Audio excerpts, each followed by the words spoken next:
મંગલમ ભગવાન વીરો મંગલમ ગૌતમ પ્રભુ મંગલમ સુલીભદ્રા દેવા જૈનો ધર્મોસ્તુ મંગલમ.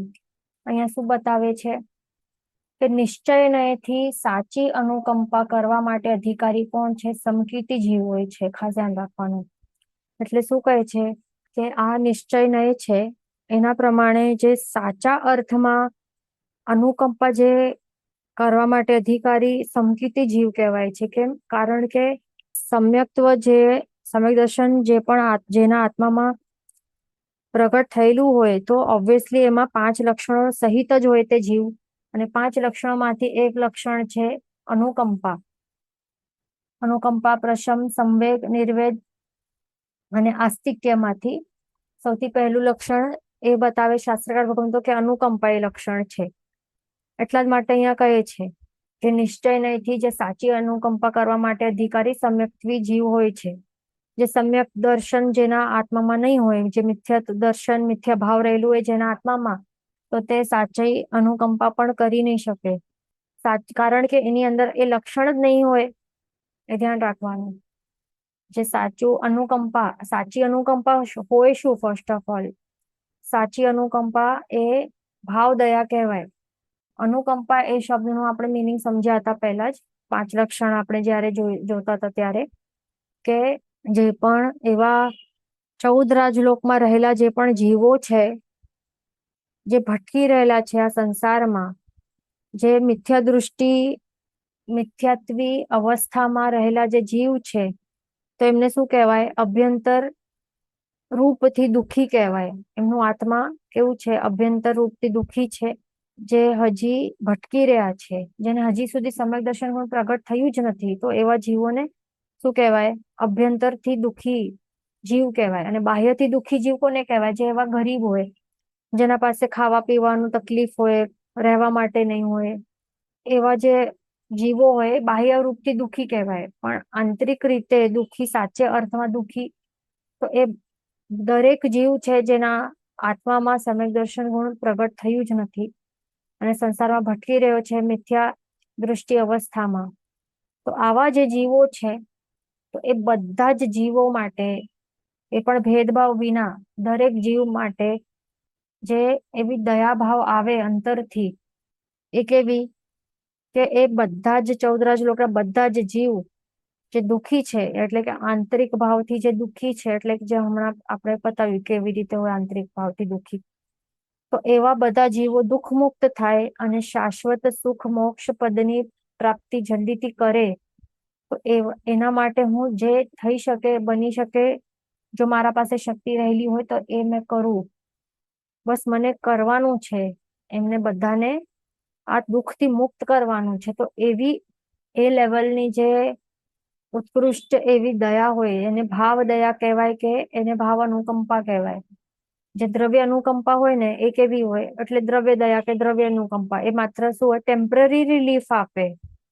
જે બાહ્યથી દુઃખી હોય ને જીવ, એટલે બાહ્ય દુઃખી જીવ એટલે કે જે એવા તિર્યંચો હોય, કે એવા મનુષ્યો હોય કે જે ભૂખ્યા હોય, કે તરસ્યા હોય, કે કપડા નહીં હોય, કે પૈસા નહીં હોય, કે જે પણ બાહ્ય રીતે જે પણ દ્રવ્યથી તકલીફ થતી હોય એમને, તો એવા બાહ્ય રૂપે જે દુઃખી હોય, તો એમના દુઃખ જોઈને તકલીફ થાય અને એમને હેલ્પ કરવાનું જે મન થાય, એ પણ દ્રવ્ય આપીને, એટલે કે પૈસા કે કપડા કે ખાવાનું જે પણ છે, કે એનું જે હોસ્પિટલમાં ઈલાજ કરાવીને, કે સ્કૂલ્સમાં એડમિશન કરાવીને, એ બધી જે વસ્તુઓ જે એ એ ટાઈપની જે પણ હેલ્પ કરતા હોય ને, એ બધું દ્રવ્ય દયા કહેવાય, દ્રવ્ય અનુકંપા કહેવાય. પણ સાચી અનુકંપા જે હોય, જે ઉત્કૃષ્ટ લેવલની હોય, એ કઈ હોય? એ ભાવ અનુકંપા હોય છે. ખાસ ધ્યાન રાખવાનું. ભાવ અનુકંપા કે ભાવ દયા એ સાચી કહેવાય. અને એ ભાવ અનુકંપા કે ભાવ દયા એ મિથ્યા દૃષ્ટિ જીવોની અંદર રહેલી નહીં હોય, કારણ કે એ લક્ષણ છે સમકીર્તિ જીવોના. સમકીર્તિ જીવોનું આ જે ભાવ અનુકંપા છે કે ભાવ દયા છે, એક ખાસ વિશિષ્ટ લક્ષણ છે. એને લક્ષણ આ શબ્દ શા માટે કહેલું છે? લક્ષણ એનું એ આ શબ્દનું મિનિંગ શું થાય છે? લક્ષણ એટલે કે શું? કે એવી જ વસ્તુ જે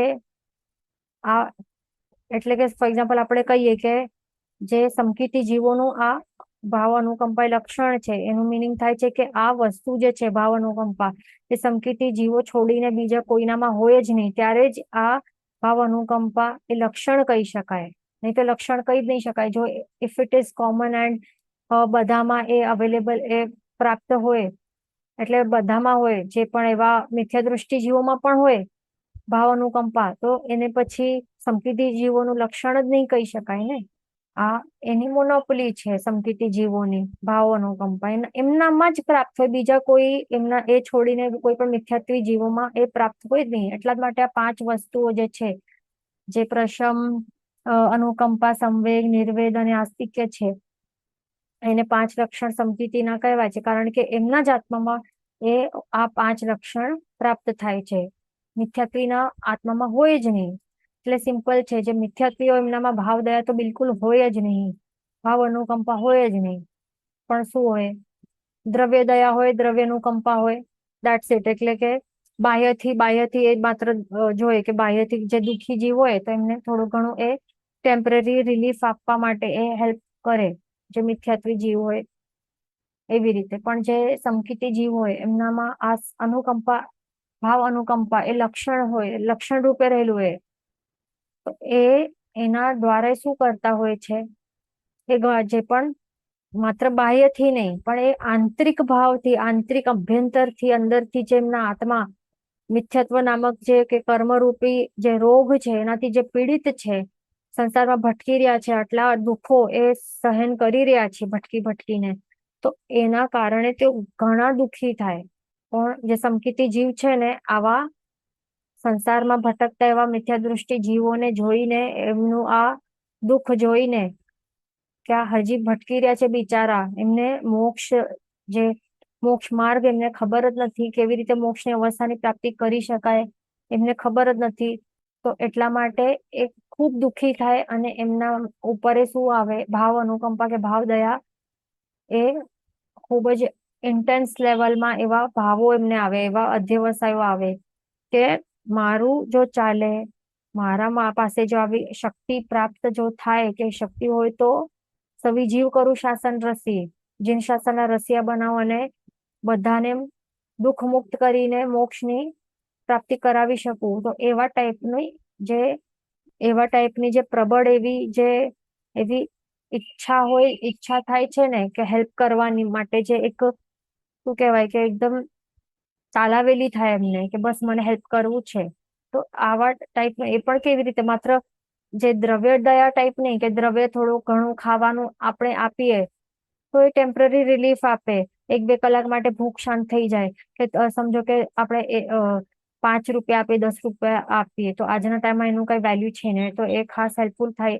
એટલે એ જીવને, જે એવા ગરીબ હોય એમના માટે સાચે કઈ હેલ્પફુલ બને જ નહીં ને દ્રવ્ય દયા, માત્ર ટેમ્પરરી રિલીફ કરાવે. તો આ કઈ પરમાનન્ટ રિલીફ નહીં કરાવે, પણ પરમાનન્ટ આ ભાવવાનું કંપા ભાવ દયા કેવી વસ્તુ છે કે એ પરમાનન્ટ ઈલાજ છે જીવોના દુઃખોનું પરમાનન્ટ ઈલાજ છે.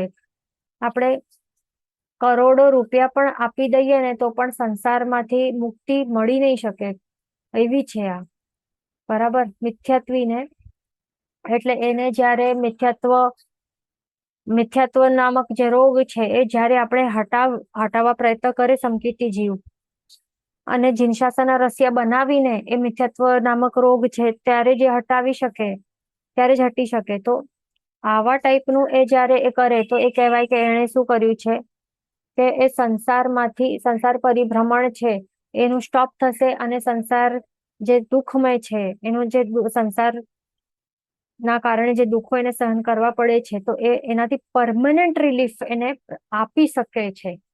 એટલે એ એવા દીર્ઘ દૃષ્ટિ કહેવાય કે એવા શું કહેવાય કે સાચી ભાવ દયા, એટલા માટે એને ઉત્કૃષ્ટ કહેવાય કે એ જીવને પરમનન્ટ બધા જ દુઃખો, આ દ્રવ્ય દયા તો માત્ર ભૂખનું દુઃખ એ પણ 1-2 કલાક સુધી એ મટાડી શકે છે ને. આ ભૂખનું દુઃખ જે છે એ આખા લાઈફ ટાઈમ કે આખા ભવચક્રના કોઈ પણ જીવના એ મટાડી નથી શકતો ને. એટલે દ્રવ્ય દયા ખૂબ તુચ્છ છે, બહુ નાના લેવલનું છે. ઘણા જણને લાગે કે માનવ સેવા એ જ પ્રભુ સેવા, બસ એ પકડીને બેઠા હોય. તો અહીંયા જ આપણને ખ્યાલ આવી જાય છે કે માનવ સેવા એ દ્રવ્ય દયા છે, અને એ બહુ બેઝિક અને ફર્સ્ટ સ્ટેપ એકદમ બેઝિક લેવલ વાળું છે. એ ખાસ ધ્યાન રાખવાનું. માનવ સેવા ને પ્રભુ સેવા નહીં કહેવાય, એ કમ્પેર જ નહીં કરી શકીએ. એ દ્રવ્ય દયા થાય છે, તુચ્છ લેવલની દયા છે. પણ જે ભાવ દયા છે એ લિમિટેડ નથી. જે દ્રવ્ય દયા છે ઇટ ઇઝ વેરી લિમિટેડ. આપણે હેલ્પ કરી કરીને કેટલા જીવોને હેલ્પ કરીએ છીએ? કૂતરા કેટલા હશે? લાખો હશે તો લાખો કૂતરાને હેલ્પ કરીએ છીએ, ખવડાવીએ છીએ, કે લાખો ભિખારી છે બધાને હેલ્પ કરીએ છીએ? નથી કરી શકતા ને. ખાલી એક ભિખારી કે એક કૂતરો કે 10 કૂતરા, એમને પણ ખાલી એક ટાઈમનું થોડુંક ઘણું બિસ્કિટ, એક કૂતરાને એક એક બિસ્કિટનો એક જ પીસ આપીએ, એનાથી શું થાય? એટલે દ્રવ્ય દયા એકદમ તુચ્છ લેવલની દ્રવ્ય દયા છે. એને પ્રોપર રિલીફ પણ અપાવી શકતી નથી. અને દુઃખો કેટલા બધા છે, જન્મ, જરા, મરણ, મિથ્યાત્વ, કર્મ, શરીર, કેટલા દુઃખો છે.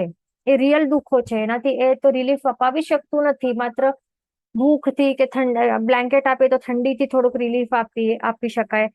એટલે ઘણા બધા એસ્પેક્ટ થી વિચારીએ તો દ્રવ્ય દયા બહુ તુચ્છ મામૂલી છે. અને ભાવ દયા તો ખૂબ ચડિયાતી ઉત્કૃષ્ટ અને ઉત્તમ લેવલની છે. જે માત્ર સમકીતી જીવ કહેવાય, કે એ જે સમજી શકે છે કે શું છે, અને તે જ એવા ભાવો ભાવી શકે છે. આ જે મિથ્યાત્વી જીવો છે, આવા ભાવ અનુકંપા કે ભાવ દયાના ભાવો ભાવી નહીં શકે તેઓ. એ ધ્યાન રાખવાનું. સમકીતી જીવો જે લેવલના આ ભાવ અનુકંપા કરી શકે, તો એવા તો એ કરી જ નહીં શકે. એટલા માટે કહેવાય છે કે નિશ્ચય નહીંથી સાચી અનુકંપા, સાચી ભાવ દયા જે છે એ કરવા માટે અધિકારી સમકીતી જીવ છે. પછી શું કહે છે કે સમકીતીની દ્રવ્ય દયા, ભાવ દ્રવ્ય દયા તે ભાવ દયાના સાધન રૂપે જ હોય. એટલે શું કહે છે કે સમકીતીની જે દ્રવ્ય દયા હોય ને, એ પણ દ્રવ્ય, એવું નથી કે સમકીતી માત્ર ભાવ દયા કરે, તે નથી. પણ એ દ્રવ્ય દયા પણ કરે. પણ એ દ્રવ્ય દયા જે પણ કરે છે ને, તો એમનું એમ એવું જ નહીં કે ચાલો ચાલતા ચાલતા કોઈક એવું કોઈક જીવને લાગ્યું કે આપી દઉં, એક બિસ્કિટ આપી દઉં કોઈ કૂતરાને, કે એક કઈક એવું પૈસા આપી દઉં, તો એવું નથી. પણ એ દ્રવ્ય દયા જે પણ કરે છે ને, તો એ ભાવ દયાના સાધન રૂપે જ હોય. એટલે કે શું? એટલે એનું જે મેન મુખ્ય જે ગોલ છે એ ભાવ દયા જ છે. અને દ્રવ્ય દયાને માત્ર ભાવ દયા કરવા માટે સાધન રૂપે યુઝ કરે છે. એ દ્રવ્ય દયા માત્ર સાધન રૂપે યુઝ કરીને સાચી દયા તો એ ભાવ દયા જ કરે છે. એ ખાસ ધ્યાન રાખવાનું. એટલે કે દ્રવ્ય દયા પણ એ જે પણ કરશે ને, એટલે ફોર એક્ઝામ્પલ, જે પણ હવે સમજો કે જે પણ એવા આંતરિક કક્ષાએ જે દુઃખી છે, એવા જે જીવો છે જેમને મોક્ષ માર્ગ ખ્યાલ નથી, સુદેવ, સુગુરુ, સુધર્મ એને ખ્યાલ નથી, તો એમને પણ એ શું કરશે? એ જોશે કે અચ્છા, કે આ જીવ જે છે એને હું દ્રવ્ય દયા, હમણાં એ બાહ્યથી એ દુઃખી છે, એટલે એના પાસે આવું બધું દ્રવ્યો છે નહીં, ગરીબ છે. તો એને શું કરશે? એને જે પણ એ દ્રવ્ય છે, ઘર ચલાવવા માટે જે જરૂરી છે દ્રવ્ય આપશે, અથવા તો આજીવિકા એટલે કે એમ્પ્લોયમેન્ટ આપશે, એના માટે હેલ્પ કરશે. એવી રીતે દ્રવ્ય દયા એ કરશે. પણ એ કેવી રીતે કરશે? બુદ્ધિપૂર્વક કરશે. કે એ જીવ જે છે એને એ બતાડશે, સમજાડશે કે તને આ બધી સુવિધા પ્રાપ્ત થશે, પછી તને ટાઈમ મળશે સુદેવ, સુગુરુ, સુધર્મની આરાધના કરવા માટે તને ટાઈમ મળશે. અને શું કહેવાય છે કે તને કન્વિનિયન્સ અને ટાઈમ મળશે, કન્વિનિયન્સ પ્રાપ્ત થશે. એટલા માટે આ દ્રવ્ય દયા હું કરું છું, એવી રીતે સમજાવશે. તો એવી રીતે કરેલી જે દ્રવ્ય દયા છે ને, આવી રીતે ભાવ દયાનું સાધન રૂપ બને છે. એટલે એ મિથ્યાત્વી જે જીવ છે, જે ભટકેલો છે, જે બાહ્ય રીતે દુઃખી છે, એના કારણે એ સુદેવ, સુગુરુ, સુધર્મનું એ કઈ આરાધના એ કરી નથી શકતો. એને એટલા માટે એને એ બધું કન્વિનિયન્ટ કરાવી આપશે, એ બધું એ અનુકૂળતા પ્રાપ્ત કરાવશે, સો દેટ એને ટાઈમ મળે અને એ શું કરી શકે? ભાવ દયા, એટલે કે એ શું કરી શકશે? સુદેવ, સુગુરુ, સુધર્મ સાથે એકનોલેજ થશે, ત્યાં એ સત્સંગ કરી શકશે, પૂજા વગેરે કરી શકશે, અથવા તો મોક્ષ માર્ગ એ બતાડશે. એટલે કે એનું ઇમ્પોર્ટન્સ એવી રીતે સમજાવશે સમકીતી જીવ. તો એવી રીતે આ દ્રવ્ય દયાને પણ એ ભાવ દયાનું સાધન બનાવે છે. તો એવા ટાઈપની હોય આ. માત્ર આપણે જઈએ ક્યાં ત્યાં કે 10 રૂપિયા કોઈને આપી દીધા, કે કોઈકને બિસ્કિટ આપી દીધું, તો એવા ટાઈપની નહીં હોય. આવું બધી આ લેવલની દ્રવ્ય દયા તો સમકીતી જીવોની હોય જ નહીં. આ લેવલની, આ લો લેવલ, આપણે હમણાં જ કીધી કે આ તુચ્છ લેવલની કહેવાય આવા.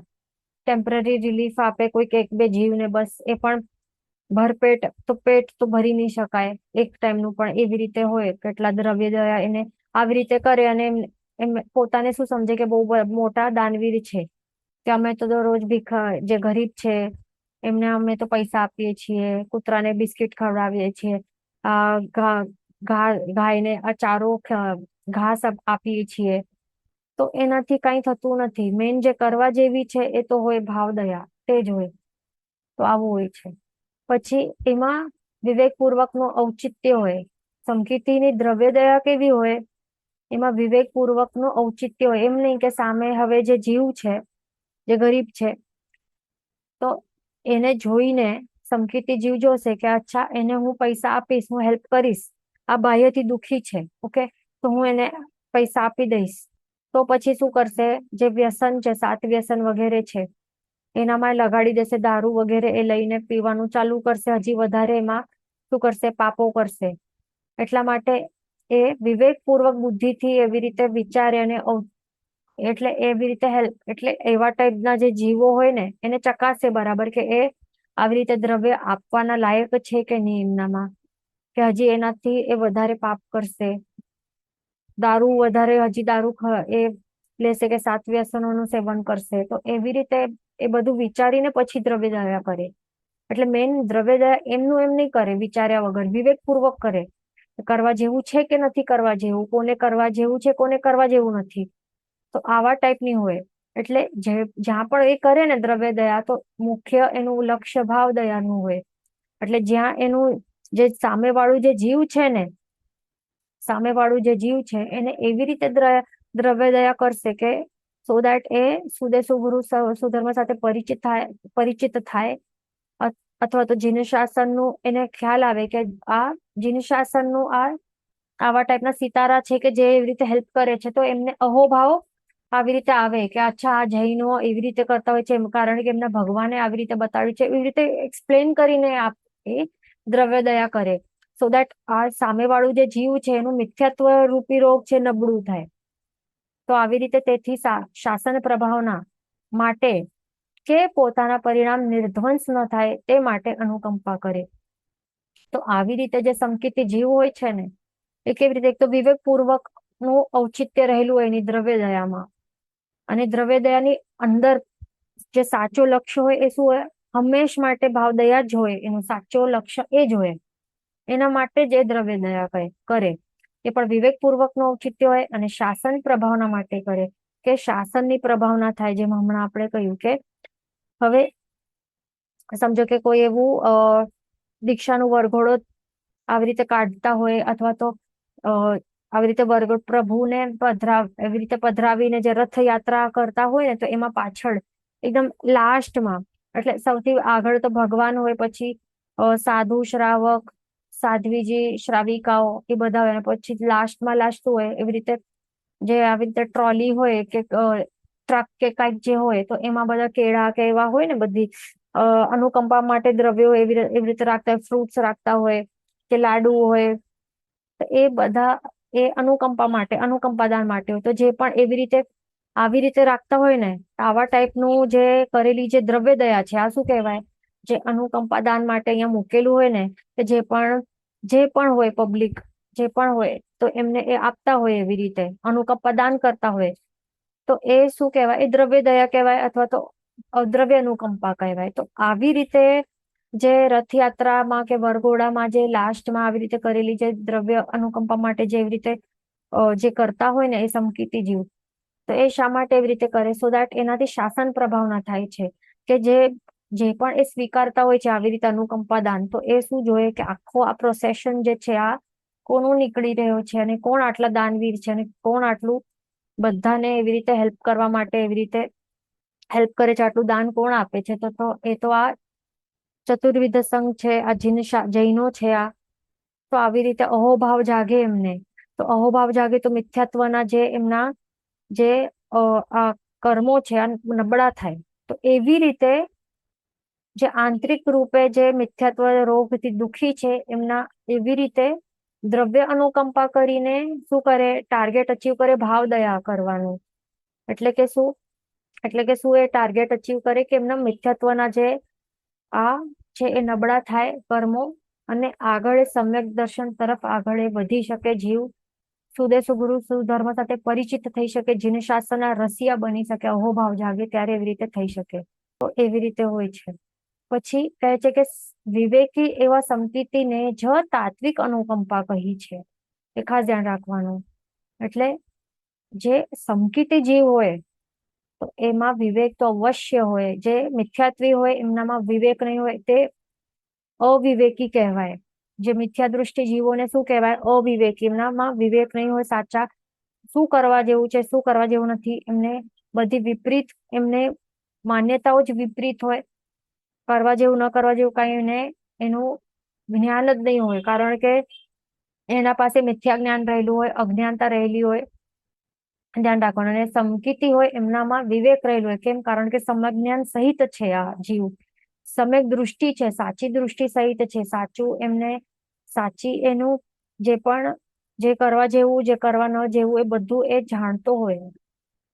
આવી વિવેક બુદ્ધિ રહેલી હોય. તો આવા વિવેક બુદ્ધિ વાળા જે સમકીતી જીવ એમને જ આવી તાત્વિક અનુકંપા કહેલી છે. કારણ કે વિવેક હોય તો જ જીવ એ તાત્વિક અનુકંપા સાચા અર્થમાં કરી શકે. સાચી અનુકંપા જે ભાવ દયા એ કરી શકે, જે પ્રોપરલી દ્રવ્ય દયા કરી શકે. જો વિવેક હોય જ નહીં તો પછી દ્રવ્ય દયા કરતો જાય અને એના રિઝલ્ટમાં આગળ પરિણામમાં શું પ્રાપ્ત થાય છે? સામેવાળો જે બાહ્ય રૂપે દુઃખી જીવ છે એ હજી વધારે વ્યસનોમાં ઉતરી જાય છે, હજી વધારે એવા અભક્ષ્ય વસ્તુઓ, માંસાહાર હજી વધારે કરે છે. શું કરે છે? એના તો પરિણામ શું, રિઝલ્ટ શું થાય છે? બધું રિઝલ્ટ બધું એ વિચારીને પછી કરવા જેવું ન કરવા જેવું બધું વિચારીને વિવેકપૂર્વક સમકીતી જીવ એવી રીતે દ્રવ્ય દયા કરે કે એન્ડ રિઝલ્ટ ભાવ દયા હોવું જોઈએ. એટલે કે ભાવ દયા એટલે કે શું? કે જીન શાસ્ત્રના રસિયા બનવા જોઈએ. જે દુઃખો છે, આ મિથ્યાત્વનો રોગ એ નીકળે, એ દુઃખ નીકળે. સાચું દુઃખ, જે બાહ્ય દુઃખ એ સાચું દુઃખ કહેવાય જ નહીં ને. સાચા નિશ્ચય નહીં સાચો દુઃખ કહેવાય જ નહીં. સાચો દુઃખ તો શું છે? સાચો દુઃખ તો જે આ કર્મ છે એ કારણ છે. જે આ બીજા બાહ્ય દુઃખ આપનાર કારણ, મેઇન કારણ તો આ આંતરિક દુશ્મનો છે. આ એટલે કે કર્મો. એને જ હટાવીને મોક્ષ નું પદ પ્રાપ્ત થાય તો ત્યારે સાચો શાશ્વત સુખ પ્રાપ્ત થાય. એટલે એ ડાયરેક્ટ જે મૂળ જે છે, મેઇન રીઝન ઓફ ધ બધું જ દુઃખનું મેઇન રીઝન, તકલીફનું મેઇન રીઝન, એને જ એનું જ ઈલાજ કરે અને પરમેનન્ટ ઈલાજ કરી શકે એવી આ ભાવ અનુકંપા કે ભાવ દયા, એનું સેવન એ જે સમકીતી જીવ છે એ જ કરી શકે. અને એની જ જે દ્રવ્ય દયા જે એ કરતો હોય, જે ભાવ દયાનું સાધન બને છે, એને જ તાત્વિક અનુકંપા કહેલી છે, સાચી અનુકંપા. ધ્યાન રાખવાનું. અહીંયા આવેલું છે ક્વેશ્ચન કે so it means whenever we do any ભાવ દયા, we have to make sure that we are clear in our mind. Whatever I'm doing is for his peacefulness, so he can do the વાસ્તવિક ધર્મ, as he doesn't have to worry about his own hunger or his family's. So પાત્ર ચકાસણી.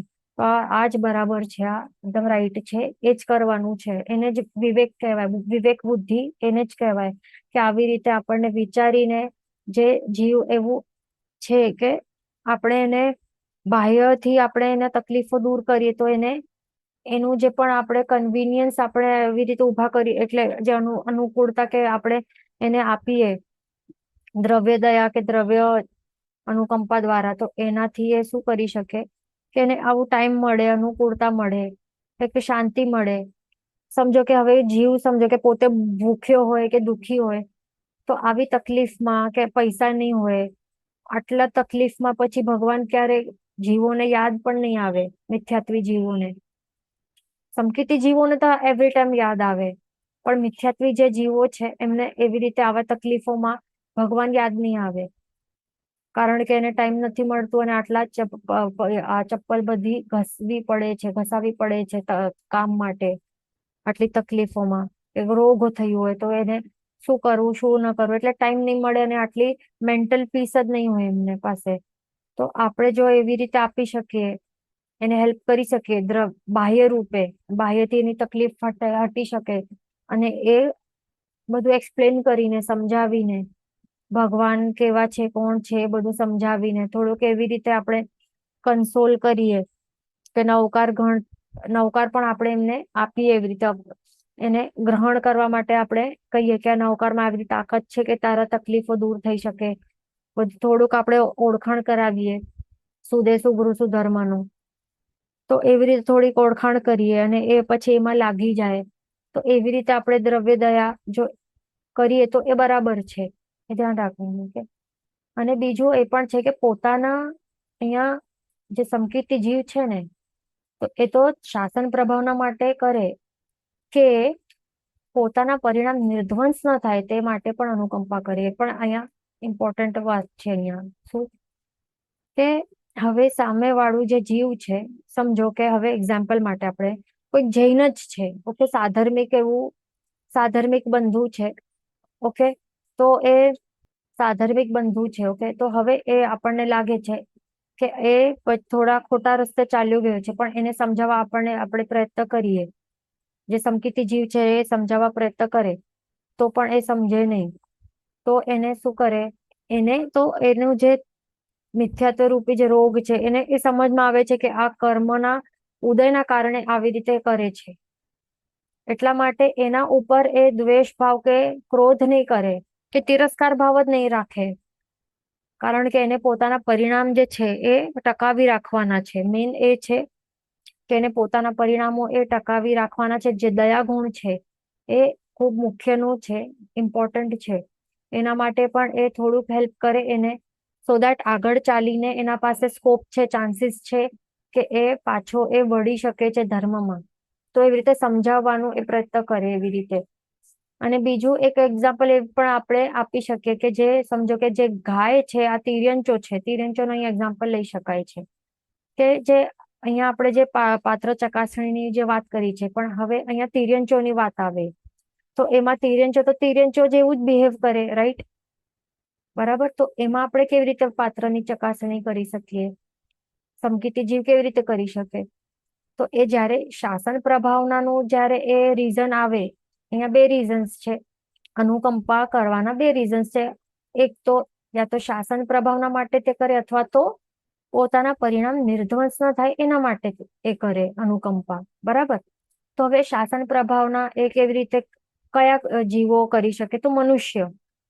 બરાબર. જે તિર્યંચો છે તો એમના માટે એ પણ જે પંચેન્દ્રિય સંઘની તિર્યંચ છે એ તો કરી શકે ઓબ્વિયસલી, પણ એ આપણને ખ્યાલ નહીં આવે કે કેટલું શું થાય છે અસર. બરાબર. પણ તો એવી રીતે સમજીને આપણે એટલે બહુ વધારે વિચારી કે તિર્યંચો તો છે તો એ તો શું ધર્મ કરશે અને શું પૂજા કરશે, તો કઈ કરી શકવાના નથી. તો એને આવી રીતે એ તો એમાં પાત્રતા છે જ નહીં. તો પછી એમને શા માટે હું ઘાસ ખવડાવું કે એમને શા માટે પાણી આપવું કે કઈ એને શા માટે હેલ્પ કરું કે જે કૂતરા છે એમને બિસ્કિટ શા માટે આપવું? કઈ ફાયદો તો થવાનો નથી. કૂતરો તો કૂતરા જેવું જ બિહેવ કરશે. એ તો કઈ સમજુ બનવાનો જ નથી ને. આ ભાવ તો એવું જ છે એનું. તો આવી રીતે નહીં હોય. તો જે સમકીતી જીવ આવી રીતે નહીં વિચારે. એ વખતે આવી સિચ્યુએશનમાં એ પોતાનું શું જોએ કે સામેવાળો જે તિર્યંચ છે એ કૂતરો છે એને એ બિસ્કિટ આપશે, નૌકર જોરથી ઘણી ઘણીને બિસ્કિટ આપશે, અથવા તો જે કબૂતર છે એને નૌકર ઘણી ઘણીને જોરથી ઘણી ઘણીને ચણા છે એ ખવડાવશે કે ગાયને જોરથી નૌકર સંભળાવીને પછી એને નૌકરસી વગેરે કરાવશે, એટલે કે ઘાસચારો આપશે. તો એવી રીતે એ કરશે અને એમાં એ પછી એવી રીતે નહીં વિચારશે કે એમાં કઈ ફાયદો તો થવાનું નથી. પણ એમાં તિર્યંચોને હેલ્પ કરવા પાછળ શું વિચારશે કે હું જો એને હેલ્પ નહીં કરીશ તો મારામાં જે નિર્દયતા આવશે, કઠોરતા આવશે, મારું હૃદય એ કઠોર થશે, જે દયા ગુણ છે એ ચાલ્યો જશે, એના ઉપર આવરણ થઈ જશે, કઠોરતા થઈ જશે મારામાં. તો મારું હૃદય જે છે એ આદ્ર રહેવું જોઈએ, કઠોર થવું નહીં જોઈએ. એટલા માટે પોતાના જે પરિણામો છે નિર્ધ્વંસ ન થાય એના માટે પણ તે અનુકંપા કરે. પોતાના જે ગુણો છે એની રક્ષા પણ કરવાની ફરજ એ સમકીતી જીવની છે કે પોતાના જ અંદર પ્રગટેલું જે સમ્યક દર્શન છે કે ગુણો છે, આત્માના ગુણો, એને પણ ટકાવી રાખવાના છે અને એ હીન નહીં થાય, પરિણામ ખરાબ નહીં થાય, નિર્ધ્વંસ નહીં થાય, એના માટે પણ એ અનુકંપા કરશે.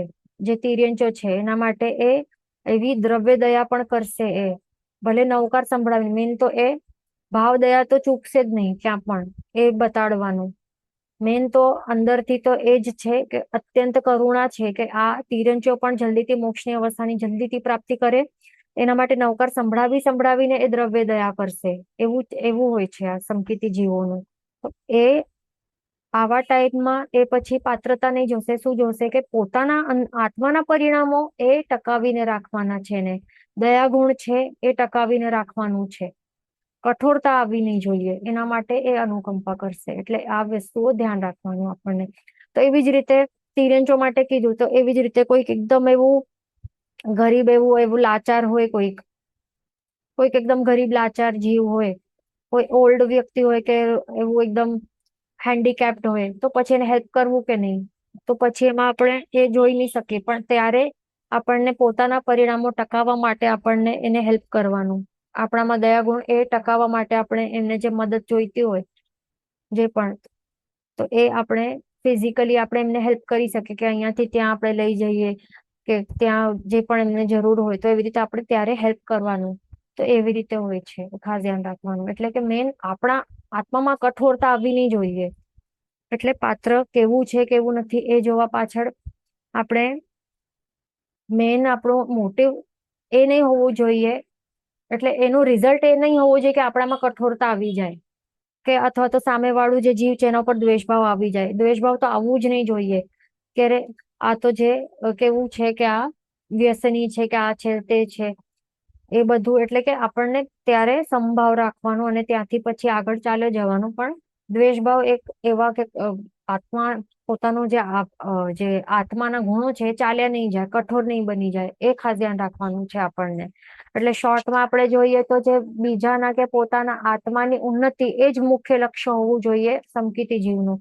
કે પોતાના આત્માના ગુણોની વૃદ્ધિ થાય કે ટકાવી રાખી શકે તે, અથવા તો જે શાસન પ્રભાવના દ્વારા બીજા જીવોની આત્માનું કલ્યાણ, જે એટલે કે મિથ્યાભાવ હટીને સમ્યક્ત્વ એ પ્રાપ્ત કેવી રીતે કરી શકે, કે સુદેશુ ગુરુ સુધર્મનું ઓળખાણ કેવી રીતે કરી શકે, જીનરસ શાસન રસિયા કેવી રીતે બની શકે, એ ટ્રાય કરે.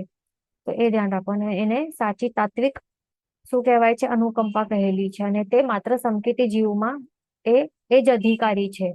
હવે 5મું ગુણસ્થાનક ઉપર આપણે આવે તે છે દેશ વિરતિ ગુણ સ્થાનક. તો હવે દેશ વિરતિ ગુણ સ્થાનક આ 5મા લેવલનું ગુણ સ્થાનક છે. એટલે હવે જે જીવ છે એ જે ફોર્થ ગુણ સ્થાનક છે અવિરત સમ્યક દૃષ્ટિ ગુણ સ્થાનક, ત્યાંથી ઉપર ચડીને જો 5મા ગુણ સ્થાનક આ લેવલ પાર કરીને આવે, આ 5th ગુણ સ્થાનક ઉપર, દેટ મીન્સ આ આત્મામાં સમ્યક દર્શન ગુણ છે, પ્રગટેલું છે. આ ચોથાથી જ પ્રગટ થઈ ગયું છે અને એ ટકાવીને રાખ્યું છે.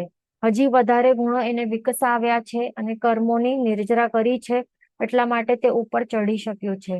એટલે ગુણોની વૃદ્ધિ થતી જાય તો એ જીવ ઉપર ચડતો જાય, અને જો કર્મનું આવરણ વધતું જાય, ગુણો ઉપર આવરણ થતું જાય, તો એ જીવ એ નીચે નીચે જતો જાય છે, પડતો જાય છે.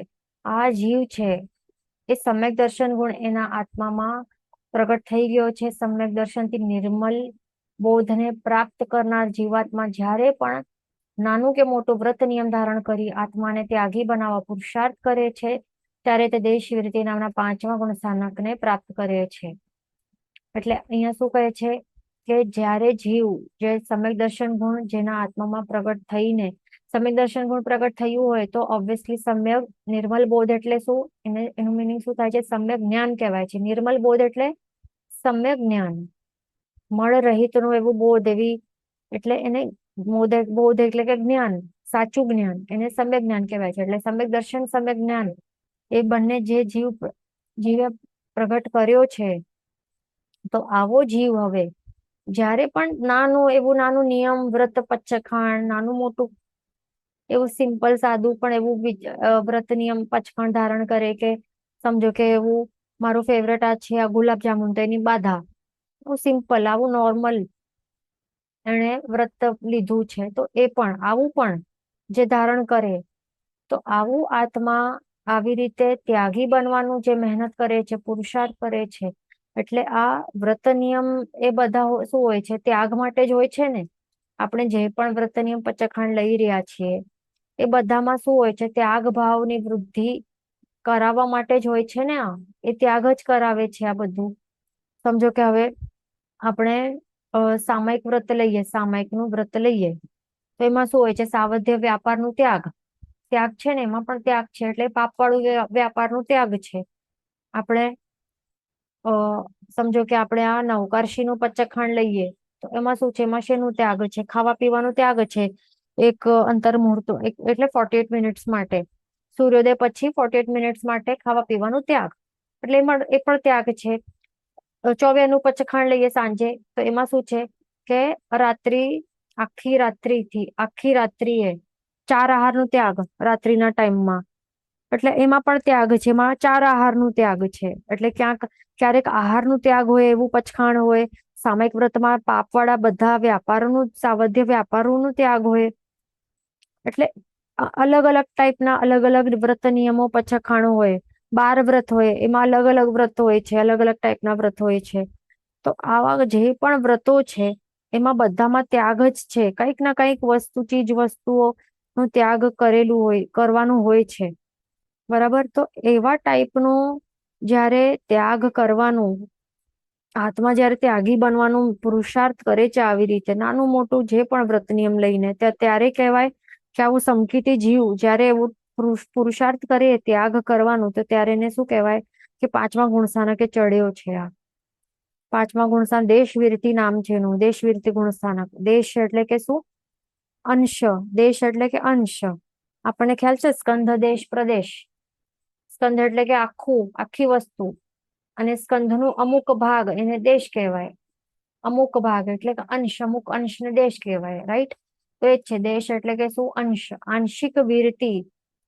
વીરતી એટલે કે શું? કે પાપથી સ્ટોપ, અટકવું, એને વીરતી કહેવાય છે. આ પાપથી અટકવું એને વીરતી કહેવાય. ઓકે? તો દેશ વીરતી એનું મિનિંગ શું? કે પાપથી અટકવું આંશિક ભાગે, એટલે અંશથી, અમુક અંશથી પાપથી અટકવું.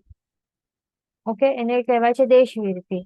એટલે અહીંયા આપણે જોઈએ છીએ, ફોર એક્ઝામ્પલ, કે સમજો કે કોઈક જીવે સામાયિક વ્રતનું પચખાણ લીધું છે, તો એ સામાયિક વ્રતનું પચખાણમાં એને આંશિક વિરતિ શા માટે કહેવાય છે? આ કારણ કે એને અંશથી એને પાપ વ્યાપારનું, એટલે કે કેવી રીતે અમુક માત્ર 48 મિનિટ્સ, 2 ઘડી માટે જ એને આવી રીતે વ્રત લીધું છે ને, અને એ પણ દુવ્યમ તિવ્યમ મરણમ વાય કાયણમ. તો એવી રીતે એને શું કર્યું છે કે વચન અને કાયાથી, મન વચન કાયાથી એને કરણ અને કરાવણ, એવી રીતે આ 2 પ્રકારે એને ત્યાગ કર્યું છે, પણ અનુમોદનાનું એને ત્યાગ નથી કર્યું. એટલે અહીંયા શું થાય છે કે આંશિક વિરતિ થઈ જાય છે, આંશિક ત્યાગ થઈ જાય છે. રાઈટ? એટલે આવું જોઈએ. અને માત્ર 48 મિનિટ્સ માટે છે, એટલે આટલા ટાઈમ માટે ત્યાગ છે. એટલે સર્વથા ટોટલી પરમાનન્ટલી ત્યાગ એને નથી કર્યું સાવધ્ય વ્યાપારનું. એટલે આવી અલગ અલગ એસ્પેક્ટ થી વિચારી, અલગ અલગ દ્રષ્ટિથી, તો આવી રીતે આ સામાયિક વ્રતને જે આ ગૃહસ્થો કરે, તો એને કહેવાય છે કે દેશવીરતીમાં આવે, એવી રીતે કહેવાય. એટલે આંશિક વિરતિ વાળું છે, એ ધ્યાન રાખવાનું. એટલે આ વસ્તુ શા માટે કોના ઉપર લાગુ પડે છે? દેશવીરતિ જે ગૃહસ્થો છે, જે સમકીતી ગૃહસ્થો છે, એમના માટે આ લાગુ પડે છે. કોણ? સમકીતી એવા ગૃહસ્થ જીવો. સમકીતી ગૃહસ્થ એટલે કે જેણે દીક્ષા સ્વીકારી નથી, તો આવા સમકીતી ગૃહસ્થ જે જીવો છે, તેઓ આ દેશવીરતી ગુણસ્થાનકે એ આવી શકે છે. ધ્યાન રાખવાનું. હવે આ એમના અધ્યવસાયો આપણે જોઈએ કેવા હોય છે, અને કર્મો. તો આ ગુણસ્થાનકે રહેલો જે આત્મા હોય છે, એમને અનંતાનુબંધી અને અપ્રત્યક્ષાની કષાય જે છે, એનાથી મુક્ત હોય છે. એ ધ્યાન રાખવાનું. આ 2 કષાયો છે, એનું ઉદય એ નડતો નથી. આ 2 કષાયોનું ઉદય છે એ નડતો નથી આ આત્માને. બરાબર? અનંતાનુબંધી કષાયનો ઉદય હોય તો જીવ શું કહેવાય? યાદ રાખવાનું. મિથ્યાત્વી કહેવાય, પહેલા ગુણસ્થાનકે કહેવાય. ઓકે? અને બીજા ગુણસ્થાનકે પણ હોઈ શકે. ઓકે? આવા મિથ્યા ભાવ વાળો કહેવાય, મિથ્યા દૃષ્ટિ કહેવાય, જો અનંતાનુબંધી નો ઉદય હોય. એટલે પહેલા કે બીજા, એટલે પહેલું એટલે મિથ્યાત્વ ગુણસ્થાનક, અથવા તો સાસ્વાદન ગુણસ્થાનકે હોઈ શકે. જો અપ્રત્યક્ષાની કષાયનો ઉદય હોય આવું, તો આવું જે જીવ છે એ કેવું કહેવાય કે એ વ્રત નિયમ પચખંડ લઈ શકતો નથી. એટલે કે શું એનું એનું એનું શું કહેવાય, શું ઉદય છે, અવિરતિનો ઉદય કહેવાય. એટલે એ ચોથા ગુણ સ્થાનક સુધી આ હોઈ શકે છે. સુધી એટલે કે શું, એનું મિનિંગ પહેલા પણ હોય, બીજા પણ હોય, એ ધ્યાન રાખવાનું, ત્રીજા પણ હોય અને ચોથા પણ હોય, એટલે કહેવાય ચોથા સુધી.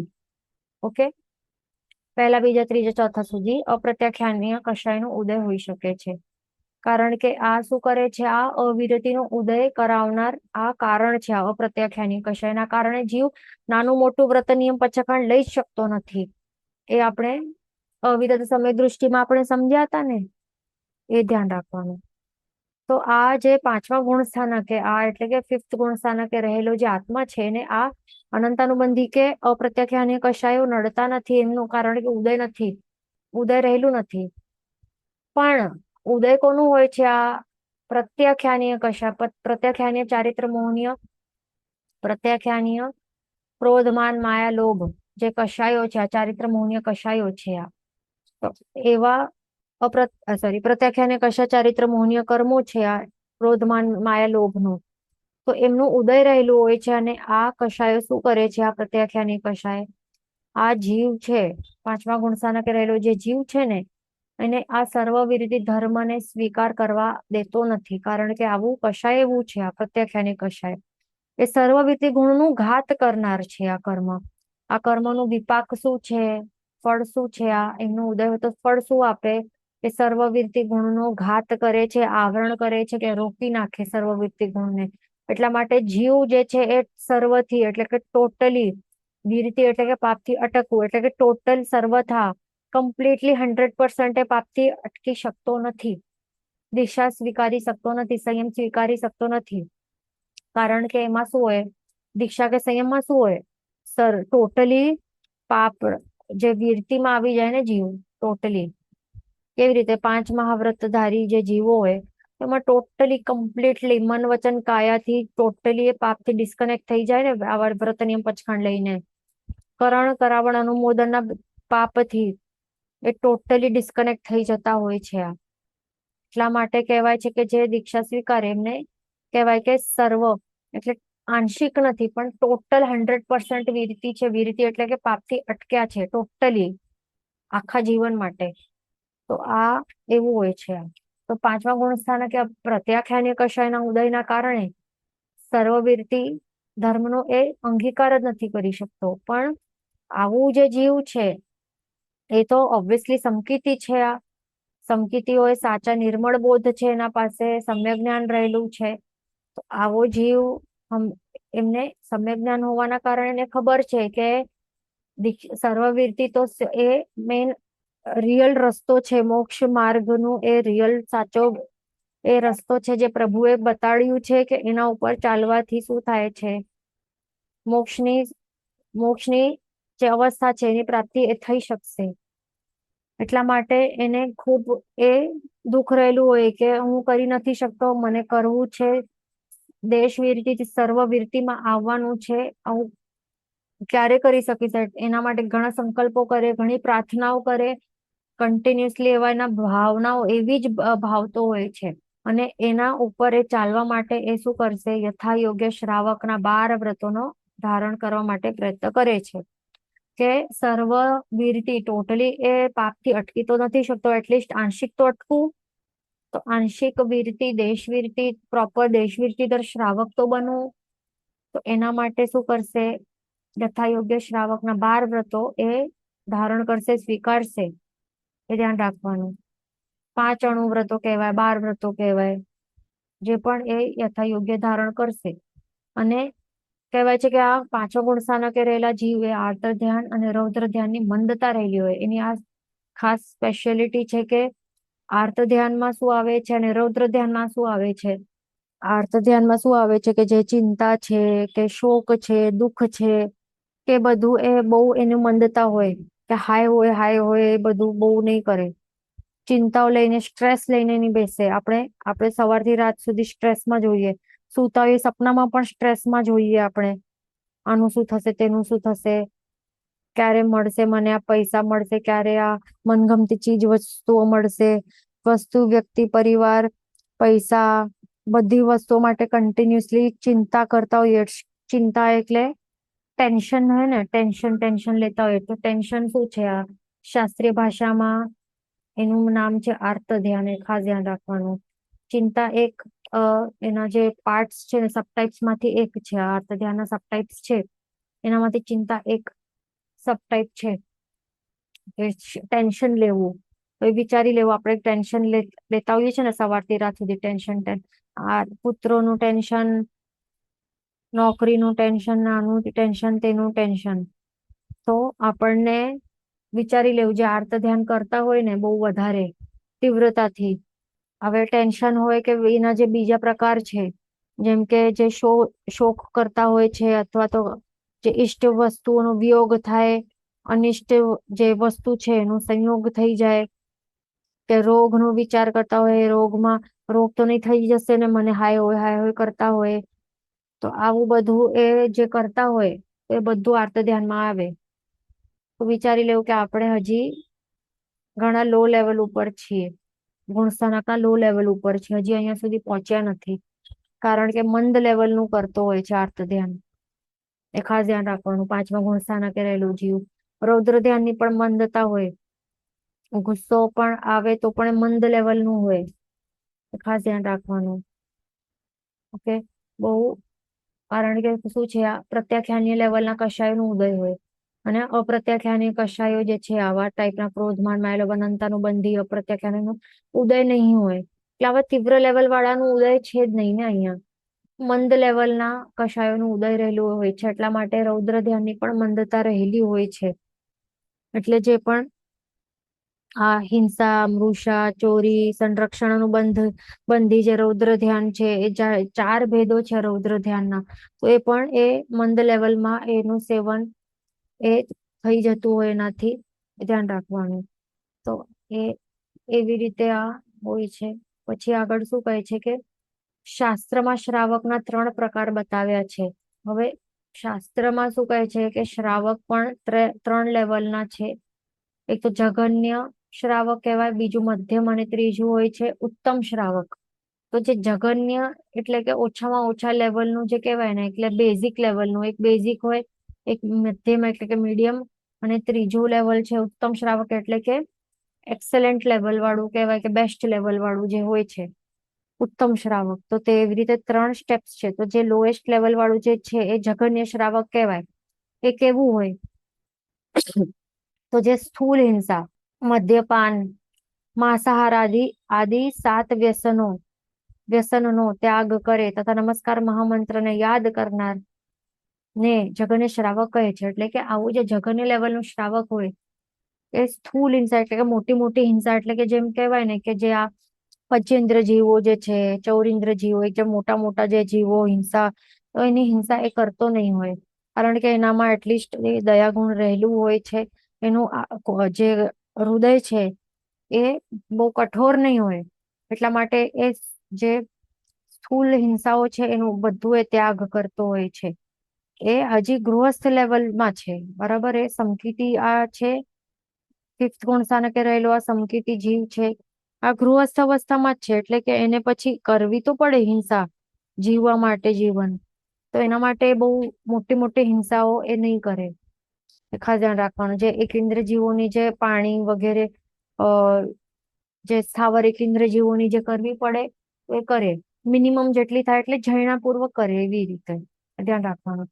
પછી મદ્યપાન, માંસાહાર વગેરે જે આવા જે 7 વ્યસનો છે ને, તો એનું એ ત્યાગ કરે. એટલે કે જે મેન જે એમ લોકમાં પણ કહેવાય ને કે નિંદનીય વસ્તુઓ હોય એ બધાનું ત્યાગ. એટલે કે એનું ત્યાગ હોય કે આવું આલ્કોહોલ વગેરેનું સેવન નહીં કરે, આ નોનવેજ વગેરે માંસાહારનું એ ત્યાગ કરે, પરસ્ત્રી ગમન છે એનું પણ ત્યાગ કરે, જુગાર નહીં કરે, ગેમ્બલિંગ વગેરે એવું પણ. હમણાં તો હવે ફોનમાં પણ એવા બધા પોકર ને શું શું ગેમ્સ આવી ગયા છે, બેટિંગ સટ્ટા, કે આવા ક્રિકેટમાં આવી રીતે આ બધું બેટિંગ કે ગેમ્બલિંગ, એ બધું પત્તાઓ છે એમાં પણ એ બધા આવી ગયા છે. આ તો એ બધી વસ્તુઓ આપણાથી કરાય જ નહીં. તો આવું જઘન્ય શ્રાવક, એ મિનિમમ લેવલનું શ્રાવક પણ આ બધું ત્યાગ કરે. જુગાર છે, પછી ચોરી છે, તો ચોરીનો પણ એ ત્યાગ કરે. શિકારનું પણ ત્યાગ કરે, કોઈનો એ મજા મસ્તી માટે કોઈનો પણ શિકાર નહીં કરે. તો આવા બધા જે પણ 7 વ્યસનો છે એનો ત્યાગ કરે છે અને નમસ્કાર મહામંત્રને એ યાદ કરે છે. એટલીસ્ટ એને બીજું કઈ નહીં પણ એટલીસ્ટ નવકાર મહામંત્ર તો આટલું તો આવડતું હોય મિનિમમ એક સૂત્ર, અને એ નવકાર મહામંત્ર એ તો એટલીસ્ટ આવડતું હોય અને એનો એ નવકાર વાળી કે એ જાપ એ કરતો હોય. એટલે એને આ મિનિમમ લિસ્ટ લેવલનું આ જે વસ્તુ જે કરી શકાય કોઈ જીવ તે કરાય એટલે એ બધું ઇન્ક્લુડેડ છે. તો એ બધું જે આ વસ્તુ જે મિનિમમ વસ્તુઓ છે એ કરે એને જગન્ય શ્રાવક કહેવાય. એટલે ઇન અધર વર્ડ્સ આપણે જો વિચારીએ ને કે જો આપણને શ્રાવકના લેવલમાં આપણે ગણતરી જો આપણને જોઈએ કે આપણી ગણતરી થવી જોઈએ તો આટલી મિનિમમ વસ્તુ તો આપણને કરવી જ જોઈએ. આ સૌથી મિનિમમ વસ્તુઓ છે. ઓછામાં ઓછી આ વસ્તુ કરશું તો જગન્ય શ્રાવકમાં પણ ગણતરી થાય, નહીં તો શ્રાવકની કક્ષામાં જ ગણતરી નહીં થાય. અને ચતુર્વિધ સંઘમાં શું હોય, કોણ હોય? સાધુ, સાધ્વી, શ્રાવક, શ્રાવિકા. તો ન તો આપણે સાધુ છીએ ન તો સાધ્વી છીએ, રાઈટ? અને તો માત્ર શ્રાવકમાં આવી શકે કે શ્રાવિકામાં આવી શકે તો જ we can be a part of ચતુર્વિધ સંઘ. તો વિચારવું કે આપણે આ મિનિમમ જે મોસ્ટ મિનિમમ લેવલ જે મોસ્ટ મિનિમમ રિક્વાયરમેન્ટ છે તો આપણે ફૂલફિલ કરી રહ્યા છીએ કે નહીં. જો આ કરતા હોઈએ આટલી મિનિમમ લેવલ તો આપણે એટલીસ્ટ જગન્ય શ્રાવકમાં પણ આપણે ગણતરી થઈ શકે ને તો જ we can be a part of we can be called a part of ચતુર્વિધ સંઘ. નહીં તો ચતુર્વિધ સંઘના હિસ્સા પણ નથી આપણે સાચા અર્થમાં વિચારીએ તો. જો સ્થૂલ હિંસા, દારૂ કે એવા આલ્કોહોલ કન્ટેન્ટ હોય, અમુક કન્ટેન્ટ હોય તો એ પણ ઘણા જણ પીતા હોય. જે એનર્જી ડ્રિંક વગેરેમાં બધું મિલાવટ વાળું હોય, આવા ફ્લેવર વાળું હોય કે માંસાહાર નોનવેજ તો ઓબ્વિયસલી કોઈ કરતો જ નહીં હોય. પણ જે બીજા જે વ્યસનો છે આ જુગાર, જે જુગાર ચોરી પરસ્ત્રી ગમન કે વેશ્યા ગમન હોય કે જે પણ આવી બધી વસ્તુઓ જે છે તો એ બધું એ તો ત્યાગ હોવું જ જોઈએ. અને મિનિમમમાં મિનિમમ નવકાર મહામંત્ર નું તો માળા એ તો કરવી જ જોઈએ આપણને. માંસ મદિરા એનું તો મધનું પણ એમાં ત્યાગ રહેલું હોય. મધ માંસ મદિરા વગેરે એનું ત્યાગ હોવું જોઈએ, બરાબર? અને પછી માખણ બટર એ બધું પણ એનું પણ ત્યાગ હોવું જોઈએ. તો જ આપણે મિનિમમ એટલીસ્ટ જગન્ય શ્રાવકના લેવલમાં આપણી ગણતરી થઈ શકશે. નહીં તો એમાં પણ નહીં હોય. એટલે સંઘની બહાર જ છીએ આપણે. ચતુર્વિધ સંઘમાં જ નથી આપણે સાચા અર્થમાં, એ કહેવાય. પછી એ ધ્યાન રાખવાનું. મોડર્ન અને ક્લાસી થઈને શું થવાનું છે? જો ગણતરી જ નહીં થઈ શકશે આપણી શ્રાવકમાં ચતુર્વિધ સંઘમાં તો શું ફાયદો? એટલે વિચારવા જેવી વસ્તુ છે. નેક્સ્ટ ક્લાસમાં આપણે કન્ટિન્યુ કરશું. જેન વચન વિરુદ્ધ બોલાય તો મિચ્છામિ દુક્કડમ. સર્વમંગલ માંગલ્યમ સર્વ કલ્યાણ કારણ પ્રધાનમ સર્વ ધર્માણમ જયમ જયતિ શાસનમ પ્રણમ.